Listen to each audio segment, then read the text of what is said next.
রাস্তায় চলতে গিয়ে অনেক সময় আমরা আল্লাহর অনেক অপূর্ব নিদর্শন দেখতে পাই। তার মধ্যে একটি হচ্ছে রোদের মধ্যে বৃষ্টি।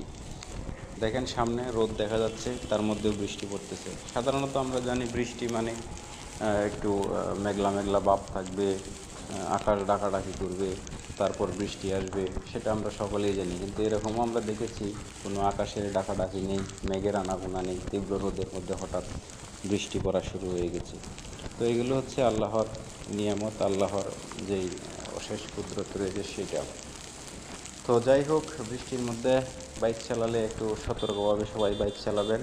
আর এটা হচ্ছে কক্সবাজার রুট। দেখেন একটু আগেও যেখানে রাস্তাটা শুকনা ছিল, এখন হঠাৎ বৃষ্টি এসে একদম রাস্তাটা আয়নার মতো হয়ে গিয়েছে। গাছপালা সব কিছুর প্রতিচ্ছবি রাস্তা দিয়ে ভাসছে। খুব ভালো লাগছে, সেই সাথে একটু ভয়ও লাগছে, কারণ হঠাৎ যদি ব্রেকিং করা লাগে